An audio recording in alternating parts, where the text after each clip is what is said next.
everybody. Welcome to another episode of the College Football Tailgate. As always, it is me, XFL Jim.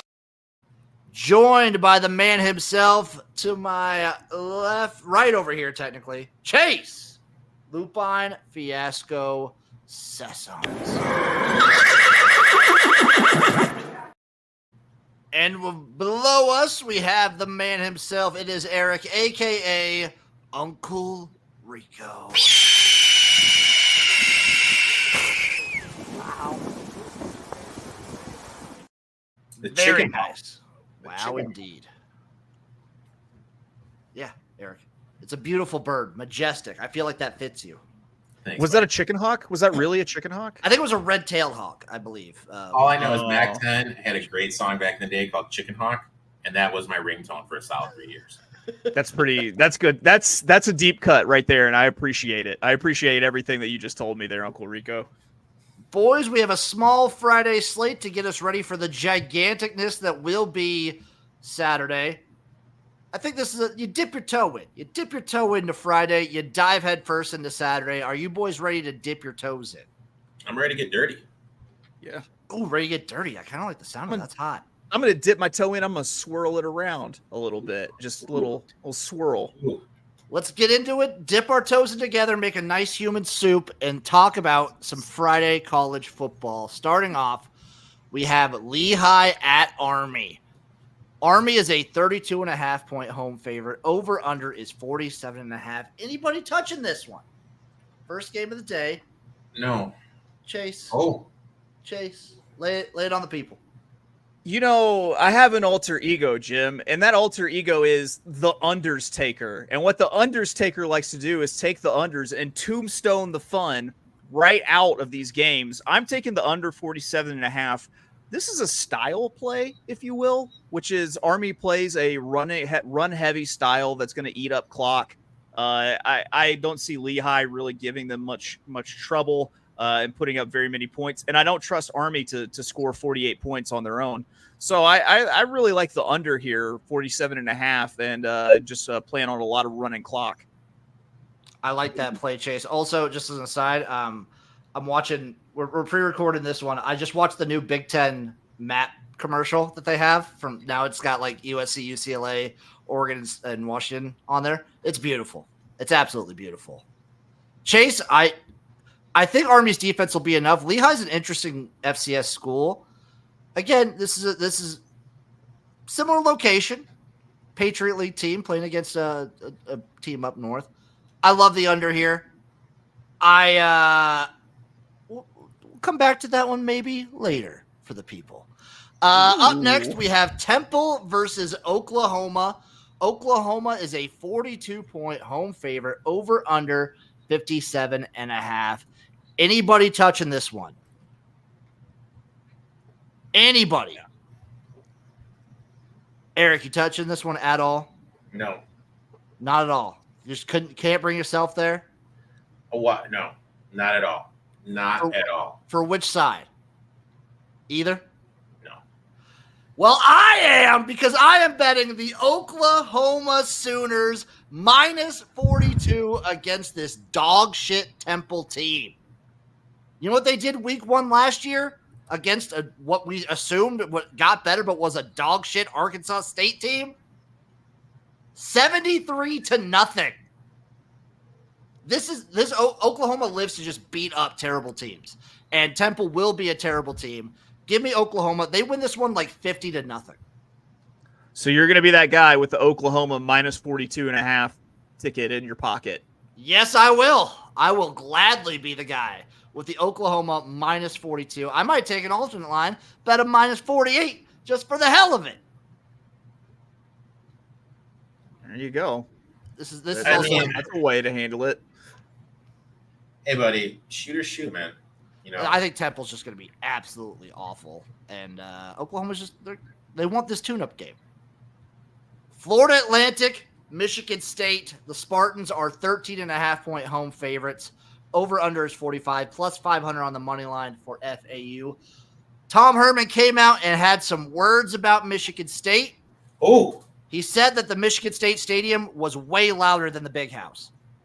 Wow. Much louder. Wow. So, compliments from Tom Herman. Shockingly. Erik, you touching this one? You gonna watch this one tomorrow? I'm gonna definitely watch. I'm not touching it. Are you going to stress watch it? No, because I have low expectations going into the season. Yeah, I got nothing. That's fair. I got nothing. I'm interested to see how the quarterback play is. Childress, transferring in from Oregon State. Basically, this is just Oregon State East now. I mean, they're going to ball a lot. Michigan State related. So I've been watching some just like college football stuff to get hyped for the season. I watched a bunch of like coach talk and everything. The D'Antonio press conference where he's just like, great question, next. Like for every, like he would say one thing and then be like, great question, next. And he just rattles off like 8 of those in a row. And he gets visibly more pissed off with every one. He had one, like they had just beaten Baylor. And God, when someone asked about Harbaugh coming in and how he's going to handle that problem, and he just said, every day is a problem. Next. Or the press conference when he's talking and Leach is just blowing on the coffee trying to make it cooler is hilarious. God. Elon at Duke. Duke is a 23.5 point home favorite. Over under is 49.5 plus 1,600 for Elon. Anyone at all? Because I'm not. Yeah, no part of this. Moving on to Western Michigan versus Wisconsin. The Badgers are 23-point home favorites. Over under of 56 plus 1,300 on the money line. Chase, let the people know. Directional Mich school. Give me Western Michigan plus the 23.5 versus Wisconsin. Western Michigan, that's a team that whenever we did our MAC preview that I want to say all of us were fairly high on for all the, the directional Mich schools. And I think Jim McElwain is going to be, is pressured to perform here a little bit. I'm not sure if Wisconsin is really at that point under Fickle to where they're at, blow out a team by 24 sort of a position. So I think that Western Michigan to cover is a good call here. So I'm going with that minus 110, the plus 23.5. I got Western Michigan as well. I was able to get it at 24. I still play at the 23.5. Fickle historically doesn't do well covering. He's 45% against the number as a favorite. As a big favorite, that is of 17.5 points or more. He's only 36.4% against the number. Logano came in to be the new OC. His scheme works when you have length and speed at the wide receiver position. Wisconsin didn't have that last year. They do not have that this year. And I'm going to say it, I'm not a big Van Dyke fan. I don't think he's that good of a quarterback. I think he can struggle in the system. I think there's a lot of hype around it. Western Michigan is insanely experienced.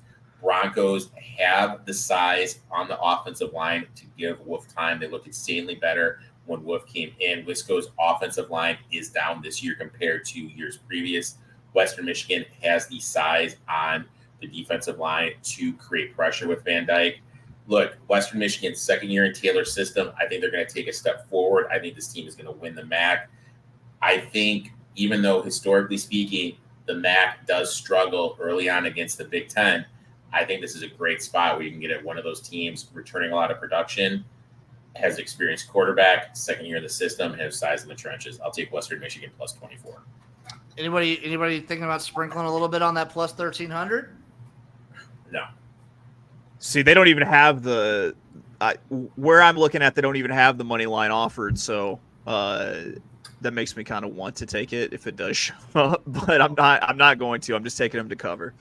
I might do a little sprinky sprink, but that'd be my only play. Just sprinkle a little bit on that money line. You guys are, I'll see this one tomorrow morning and probably bet it. I'm just not there currently. Erik, I was talking with Chase earlier about Tyler Van Dyke, and it's similar to DJU, where Tyler Van Dyke is living off of his freshman season at Miami, especially the tail end of that season, like the last 4 or 5 games.